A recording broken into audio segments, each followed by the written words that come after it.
You said you do the data. You just told people that you do the data. You do the analysis. No. I'm saying that NDC's single highest regional vote. NDC says they have a World Bank, right? The votes of the NDC World Bank is national. No problem. The reason I asked the question is when you were nominated, people say, oh, you're from Mencia. It's very significant and you're using Mencia importantly here. They even said your lineage to Nana Prempeh. I never heard of this.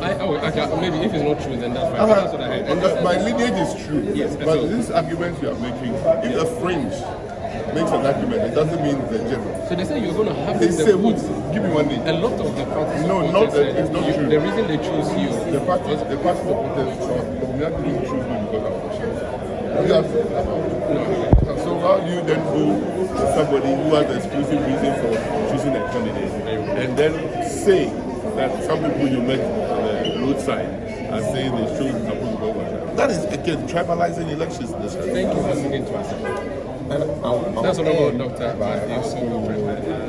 No, I hear that MPs have like their favorite people when they're in the House. You've been there for 16 years. Which of the MPs will you miss most now that you're leaving the House of Parliament? Who was your buddy? Who was your buddy over the 16 years? I hope not to comment on this. Because I've had buddies on both sides. In fact, when I compare 8 years or 16 years in Parliament and 8 years in government, where I enjoyed myself was on the grounds of Parliament.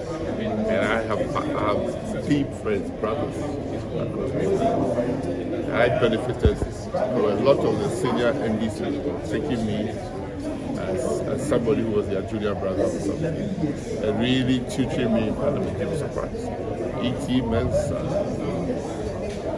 Joe Ajako, lots of them. He held my hand and tutored me. Family.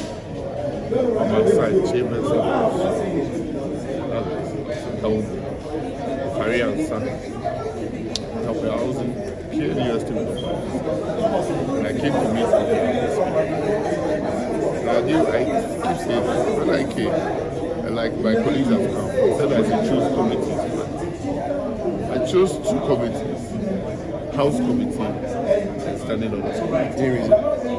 Because the first when I got elected, the first thing I did was to get myself a copy of the Standing Orders and read the functions of all the committees. And I thought the Standing Orders Committee that deals with the standing of the process, the procedure, and everything. It would be good to be on the committee to learn more because we've been reading the standing orders. So it's fast track to learning. Fast track learning. And the House Committee, the committee that deals with the welfare issues, which I was very, very interested. So those are the committees. Only to be told that those are the 2 committees that never met in the life of Parliament. And that of IAS, I know him from KNUS, he said I should go on the appointment committee, and the rest is history. So much. Who was your fiercest debate opponent? And somebody you had really went hammer and tongs to debate issues, but you come out and you still respect the person, even though the argument was vigorous. The nature of parliamentary debate is not opposing debate that we have in secondary school. And they give you a topic. You say why cars move with riding talent. Somebody says that before. That's the nature of it. So it's difficult to attribute a debate to a person. So you prepare yourself when an issue comes. You bring your point. If you do that, you have huge opportunities and you know you're standing on to talk about everything. Just last week, one of other colleagues was telling people that when we were in opposition, some of us, myself and Obi Amor, decided that Friday was our day. Meaning Friday when the business statement is read. That's why we take this into claim.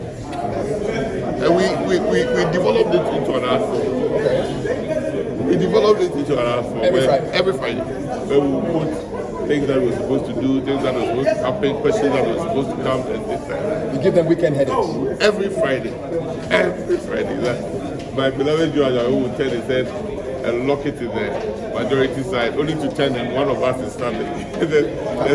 so you have to create the space to be heard. And it's only creating the space to be heard.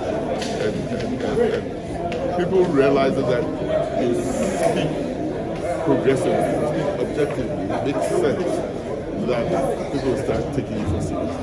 Because you can be lost. What will you miss most as MP, most as minister? What will you miss most?